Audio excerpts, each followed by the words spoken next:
Topic 10: How copyright violation claims can be filed. Protecting copyright is difficult. We talk about creativity and expression, both are subjective terms. So it becomes very, very difficult sometimes to protect the copyright. There are two ways where how you will go about copyright protection. You will show your work, which is the work which is published first, and then you will show the work which is published by somebody else, and you will show the similarity that I was the one who had originally created this expression, and now see somebody else is copying it, and see the similarity between two, and hence it is proven that my work was copied. Second aspect is, if I go and prove that I had original expression, I had a original story with me, I went and narrated that story to a film producer. The producer had access to my story. He decides not to give me any credit at that time, but later goes ahead and makes a movie based on that same story.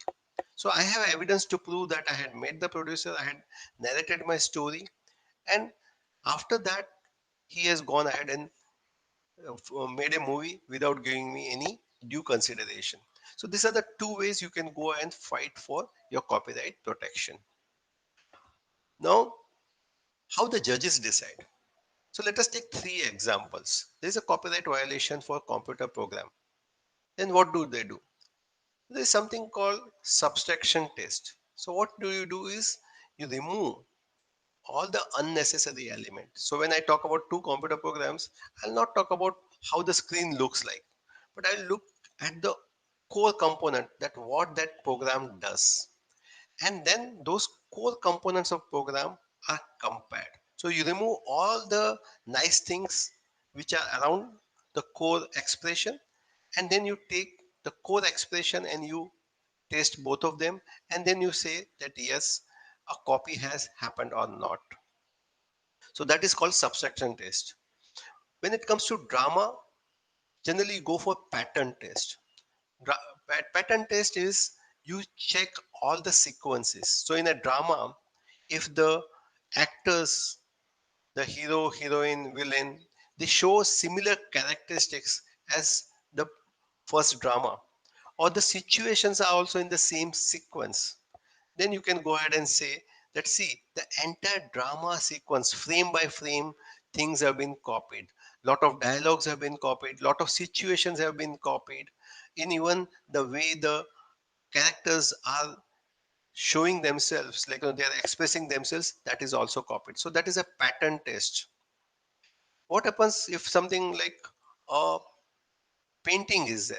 That time you generally go for ordinary observer test, that what a ordinary observer will think, like if it is a for a story or a painting, what a ordinary observer will think after reading that story or after seeing that painting. If they are not able to make difference between two works, then it fails the common observer test. So these are the different methods by which judges decide whether the copyright violation has happened or not. We'll see those examples in the next micro session. So when it is a computer program, it is very important to understand that our technology change does not give copyright protection. See, suppose I see a computer program, I like that computer program.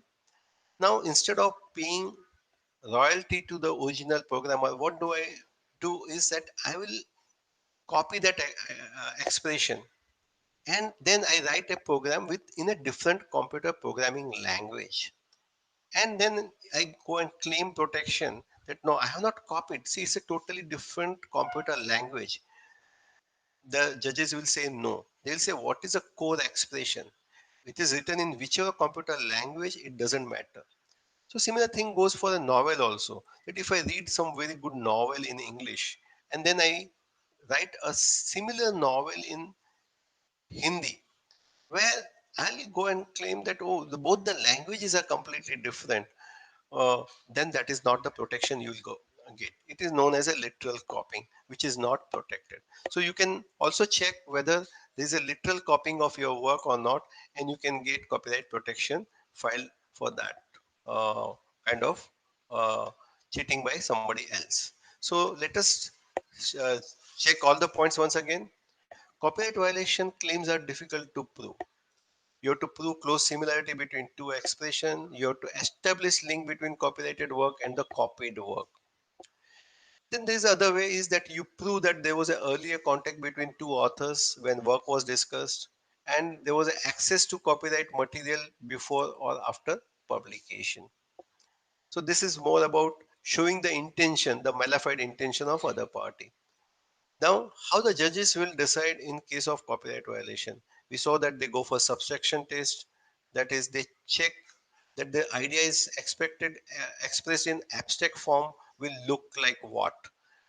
They'll go for pattern test. That is, situations, character, narration is similar and convey the same meaning. Or they will go for ordinary observer test. That is, opinion of neutral reader, what a common observer will think.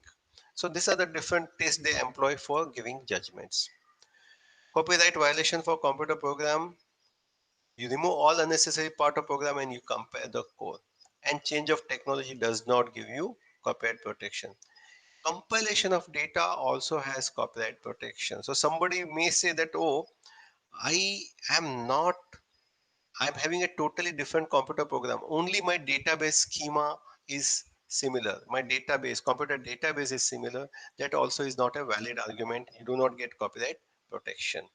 So with this, we come to end of this 10 micro sessions, but there's one more micro sessions where I'm going to talk about three different case laws, which is very important so that it will cement all the ideas which we discussed till now.